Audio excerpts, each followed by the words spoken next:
मेरी रामपुर में है गाइस तारीख आज मुकदमे की। आपको बताऊं 156(3) में था, जिसमें मेरी दादी को मृत्यु दिखा के 3 एकड़ जमीन बेच दी गई और मौके पे वो जमीन मौके पे मेरी दादी जिंदा। इस लेवल का वो लेके गए हैं अपना माइंड भाई साहब के। फर्जी वसीयत बनाई, पूरी कागजात पूरे फर्जी बनाए, मृत्यु प्रमाण पत्र पूरा फर्जी बनाया। तुम्हारा 2010-11 में उन्होंने मृत्यु दिखाया, वसीयत 2001 में दिखा दी। कुल मिला के इस तरीके का उन्होंने फर्जी वाड़ा किया। 420, 467, 468 ये सारी हमने धाराएं लगवाई हैं उसमें। और इसकी 3 बार थाना मिलक खानम से जांच चली। तीनों बार विवेचक ने सेम एक ही रिपोर्ट लिखी कि जब कहते हैं ना अपने कुछ गद्दारी करते हैं तो ऐसे ही करते हैं। तो हेलो एवरीवन, अस्सलाम वालेकुम, good morning guys, welcome back to my new episode. तो गाइज आज मैं आपको बता दूं, आज निकलना है मुझे रामपुर और रामपुर के कारण जा रहा हूँ मैं। तो चलिए थोड़ा बहुत मैं आपको बता देता हूँ। अभी दरअसल क्या है, मेरी रामपुर में है गाइज तारीख आज मुकदमे की। तो मुकदमा इन द सेंस मुकदमे भी तो मेरे कई सारे हैं। तो मैं आपको बताऊं 156(3) में था, जिसमें मेरी दादी को मृत्यु दिखा के 3 एकड़ जमीन बेच दी गई और मौके पे वो जमीन मौके पे मेरी दादी जिंदा। इस लेवल का वो लेके गए हैं अपना माइंड भाई साहब के। फर्जी वसीयत बनाई, पूरी कागजात पूरे फर्जी बनाए, मृत्यु प्रमाण पत्र पूरा फर्जी बनाया। तहसीलदार द्वारा या पटवारी द्वारा उसको सिग्नेचर करवाए उस टाइम में। ये लगभग तुम्हारा 2010-11 में उन्होंने मृत्यु दिखाया, वसीयत 2001 में दिखा दी। कुल मिला के इस तरीके का उन्होंने फर्जी वाड़ा किया। 420, 467, 468 ये सारी हमने धाराएं लगवाई हैं उसमें। और इसकी 3 बार थाना मिलक खानम से जांच चली और तीनों बार विवेचक ने सेम एक ही रिपोर्ट लिखी कि हाँ वो मर गई है और वो महिला दूसरी थी। तो गाइज मैं बता दूं इसमें क्या किया गया है कि मेरी दादी का नाम है सुरैया जहां और एक नाम है सुरैया बेगम। पहले पूरा नाम हुआ करता था कि सुरैया जहां बेगम, जैसे कि जो उनकी बड़ी बहन है कमर जहां बेगम, तो जो मेरी बड़ी दादी। अब इन्होंने क्या करा, दरअसल ये जमीनें सीलिंग से बचाने के लिए, ये जो जमीनें थी लगभग 8 एकड़ जमीन का लोचा है और 8 एकड़ जमीन में ये मेरे पापा के नाम में थी। और 2008 जब मेरे पापा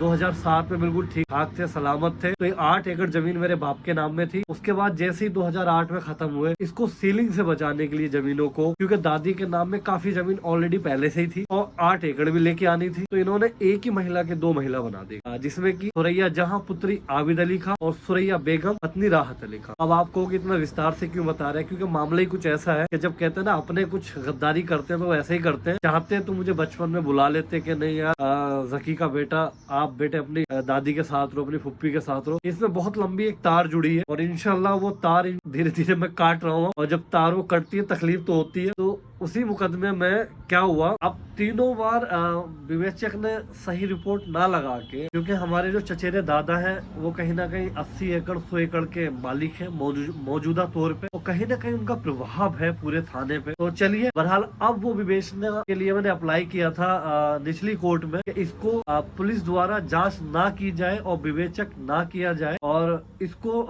कोर्ट के द्वारा सुना जाए। तो मतलब जो 156(3) है उसको कोर्ट में सबमिट कर लिया जाए। तो वहां से निचली अदालत से तो कैंसिल हो गई या करवा दी, अल्लाह जाने। तो खैर अब मैंने जिला जज के अपील की है और जिला जज के यहाँ से शायद वो ADJ 1 या ADJ 4 जो जज साहब है उनके पास गई है। अभी कंफर्म नहीं है, कंफर्म आज हो जाएगा कौन सी कोर्ट में है। इंशाल्लाह मुझे अपने रब पे भरोसा है और ये मुकदमा मेरा यहीं से परिवार में दर्ज हो जाएगा। इसको बोलते हैं परिवार में दर्ज होना। और अगर ये परिवार में दर्ज हो गया, तैम विवेचना अब फिर जज साहब करेंगे, वो बेटर रहेगा, क्योंकि दूध का दूध पानी का पानी सामने आ जाएगा। तो गाइस ये थी आपको एक छोटे से इस केस के बारे में आपको बताना था। 156(3) में मैंने मुकदमा किया था। तो चलिए फटाफट चलते हैं अब रामपुर, क्योंकि समय हो गया है मेरा रामपुर जाने का। तो चलिए निकलते हैं, फिर फटाफट मिलते हैं रामपुर में और जैसी भी स्थिति होती है और मैं फिर शाम को आपको इवनिंग में बताऊंगा। और समझ लो इस एपिसोड या इस ब्लॉग की जर्नी इस कमरे से स्टार्ट कर रहा हूँ। तो बने रहिए गाइस इस ब्लॉग में आखिर तक। तो चलिए निकलते हैं रामपुर और मिलते हैं रामपुर।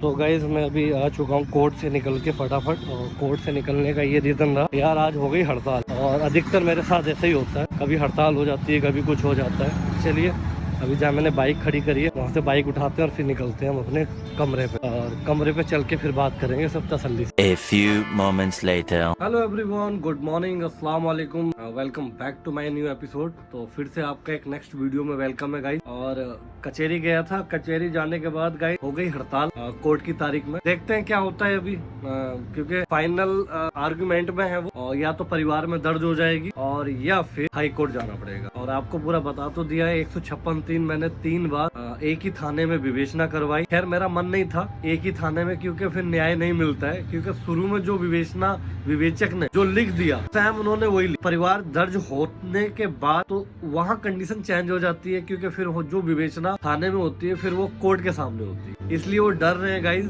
कि कहीं कोर्ट के सामने विवेचना ना हो जाए, तभी मैं परिवार में दर्ज कराने को जद्दोजहद कर रहा हूँ। तो चलिए खैर वो तो रहा, क्योंकि कल गया था गाइज तो तारीख हड़ताल हो गई और शायद कोई वकील साहब की माँ या कुछ एक्सपायर हो गई भाई। तो चलिए खैर उनकी आत्मा को शांति दे, होता है, जिंदगी है वो। तो अब कहने का मतलब ये है, आज का जो व्लॉग में स्टार्ट कर रहा हूँ, दरअसल में कल मैं आया, फिर थक जाता है आदमी लंबा सफर करते हुए, और ऊपर से रमजान भी चल रहे, तो मैं पूरा शूट नहीं कर पाया। और अब फिर से मुझे एक नई तारीख पे जाना पड़ रहा है। आज तुम्हारा दिन तारीख है 10 मार्च है, 10 मार्च 2026, और मेरी तारीख लगी है सुहार में, तहसील में। धारा 144 का मुकदमा चल रहा है गाइस वहाँ पे। तो चलिए, ये जिंदगी तो तारीखों में निकल जाएगी, और इंशाल्लाह उम्मीद है मुझे अपने उस रब पे, उस मालिक पे इंसाफ मिलेगा हक के पीछे। और हक की लड़ाई थोड़ा सी लेट होती है, और हक की और सच्चाई वक्त आने पर सच्चाई की जीत होती है। बहरहाल यही कहना चाहूंगा मैं इस वीडियो में, ज्यादा लेक्चर नहीं दूंगा।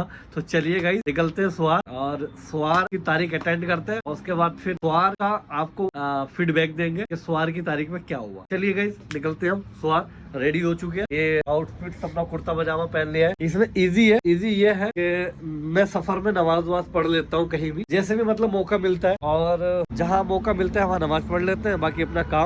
बाकी काम आजकल बहुत कम हो रहा है। ईद के बाद ही इंशाल्लाह कुछ ना कुछ काम करेंगे अपना। तो चलिए गाइस, तो गाइस अभी पहुंच गए हूँ अपने कमरे पे। दरअसल आज वहाँ भी हड़ताल निकली, और हड़ताल बस क्या बताऊँ, हड़ताल ने तो इतनी जान ले ली है ना गाइस, बहुत बुरी तरीके से। तो चलिए कोई नहीं, अब पहले कपड़े चेंज कर लेते हैं गाइस फटाफट। फाइनली गाइस मैं भी खड़ा हो गया हूँ सो के, क्योंकि सो गया था, कपड़े उपड़े चेंज करके तुरंत नींद आ गई थी गाइस। चलिए फटाफट, अब अफ्तारी का टाइम हो चुका है, थोड़े बहुत समय रह गया है, तो हम फल काट लेते हैं गाइस, और फल में देखते हैं भी क्या क्या है, और उसके बाद अल्लाह ताला से दुआ करेंगे गाइस। और दूसरी बात बता दूं, वहाँ भी हड़ताल निकली सुहार में, देखते हैं भाई क्या होता है। इंशाल्लाह सबर का फल मीठा होता है, और एक दिन इंसाफ जरूर मिलेगा। और जो भी आप ये वीडियो देख रहे हो भाई, दुआ करना। तो चलिए फल काट लेते हैं फटाफट।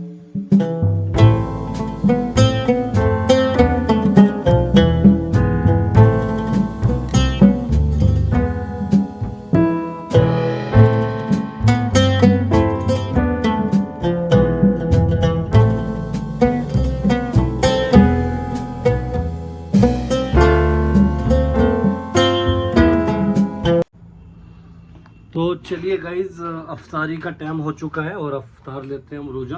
और आप दुआओं में याद रखना, और दुआ देते रहना गाइज। कमेंट में बताना कैसी लगी ये वीडियो में ज़्यादातर मैं कुछ दिखा नहीं पाया, उसके लिए माजरत चाहूँगा, सॉरी भाई। और दरअसल कोर्ट कचहरी में अलाउ नहीं है बनाना, बट आप ये दिल से भावनाएं समझो। चलिए अभी अफ्तारी का टाइम हो गया है, दुआ हुआ कर ली है मैंने गाइस, और खुदा से एक ही दुआ मांगता हूँ, किसी को भी कोर्ट कचहरी के मामले में इन्वॉल्व ना हो। दुआ यही है जितने भी वीडियो देख रहे हैं। बाकी मजबूरी बन जाती है तब आदमी कोर्ट कचहरी के मामले में पड़ता है। तो चलिए गाइस मिलते हैं फिर किसी नेक्स्ट वीडियो में, और अब तक के लिए शब्बा खैर, अल्लाह हाफिज, फिर मिलेंगे, जय हिंद।